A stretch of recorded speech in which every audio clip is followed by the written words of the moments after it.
אבל מה שבעצם מתחדש כאן, אנחנו ננסה להבין את זה לעומק, שלא רק לגוף של האדם יש הקבלה, את תורת הקבלה, אלא בעצם כל מה שקורה בעולמות העליונים מקבילים לנפש, לנפש כנפש.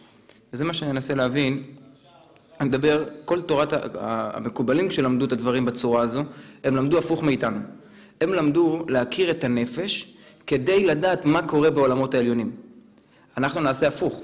אנחנו ננסה להבין מה קורה בעולמות העליונים כדי לצאת עם תובנות לנפש. אם אחרי זה נעשה מלמטה ללמעלה, אז ננסה להבין גם מה קורה בעולמות העליונים. אחרי שנבין את זה ונראה את זה חקוק בתוך נפשנו, אז נוכל להיות מקובלים. אבל כעת ננסה להבין תובנות באמת מה קורה בנפשנו מתוך מה שקורה בעולמות העליונים. אז ככה, קודם כל, להתייחס להנהגות שאנחנו מכירים, למידות שהקדוש ברוך הוא טבע בנו, ואז לאט לאט ננסה להבין באמת איפה זה בשורש העליון. מצד אחד, הקדוש ברוך הוא טבע באדם מידה שנקראת גאווה, מצד שני זה ענווה. גאווה בדרך כלל, מדברים על גאווה בתור מידה מאוד מאוד פסולה. אדם שהוא גאה, כתוב שאין הבורא דר איתו בכפיפה אחת, הקדוש ברוך הוא לא סובל את הגאוותנים, זה נקרא דל גאה, אדם שאין לו במה להתגאות ומתגאה, זאת מידה שלילית. אבל מצד שני, אנחנו יודעים שאם אין לאדם גאווה, זאת אומרת, אם הוא מרגיש מאוד מאוד ענב ושפל, דימוי עצמי נמוך, מרוסק, עד כדי דיכאון, ממש הוא מרגיש שהוא אפס, הוא לא יכול לעשות שום דבר בחיים, לא רוחנית, לא גשמית, ודאי שלא נפשית, אבל האדם ממש גמור, הוא לא יכול לעשות כלום. אז מצד אחד אנחנו רואים שהגאווה היא שלילית, מצד שני חייבים את הגאווה. זאת סתירה. הסתירה מעמיקה כאשר אנחנו מתבוננים למה הקדוש ברוך הוא ברא את העולם.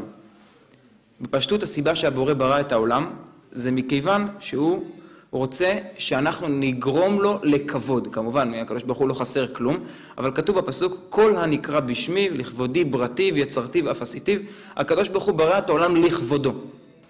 לכבודו.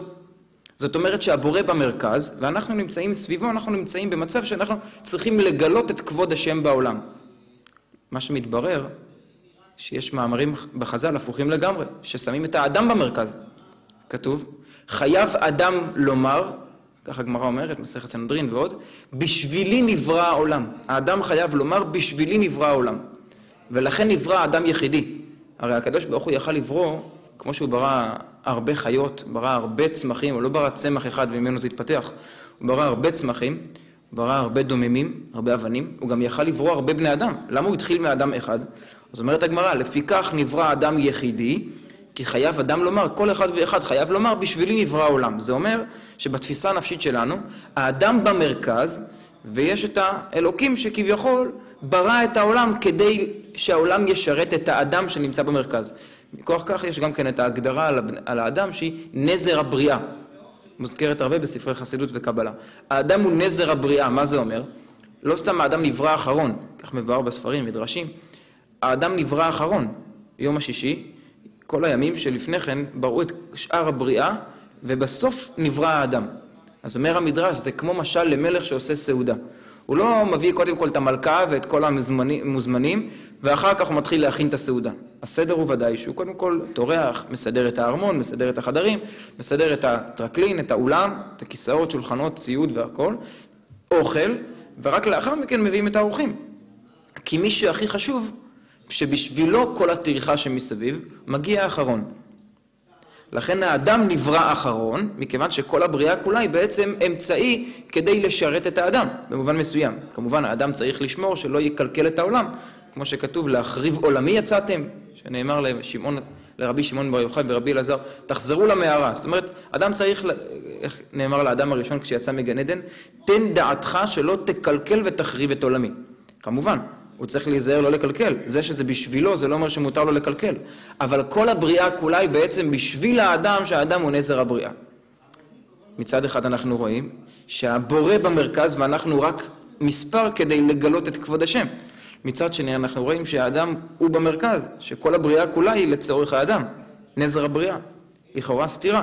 כמובן בתפיסה שאדם קצת מתבונן, מגלה שזה לא סתירה בכלל.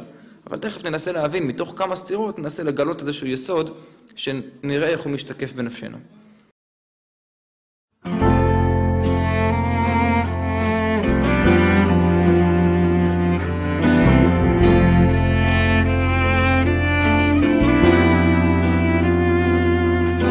מקצה שבילי עפר עולה ניגון חדש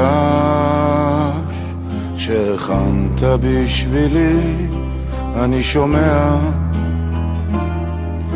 מתוך הלב הנשבר, תבקע שמחה גדולה שמזומנת לכבודי, אני יודע